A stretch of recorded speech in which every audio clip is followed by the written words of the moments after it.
দেশের সবচেয়ে দীর্ঘতম ঢাকা আশুলিয়া এলিভেটেড এক্সপ্রেসওয়ে আবদুল্লাপুর এলাকায় বিআরটি ফ্লাইওভারের ওপরে দুটি পিলারের ওপরে এখন পর্যন্ত আইগাডার উত্তোলন শেষ হয়নি।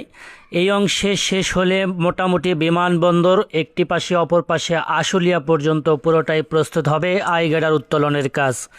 আমরা দেখতেই পাচ্ছি বিআরটি ফ্লাইওভার পার হবার পরে আবারও দৃশ্যমান হয়েছে। এখান থেকে শুরু হয়ে রেল লাইনের পাশ দিয়ে বিমানবন্দর ঢাকা এলিভেটেড এক্সপ্রেসওয়ের সঙ্গে যুক্ত হচ্ছে এই প্রকল্পটি।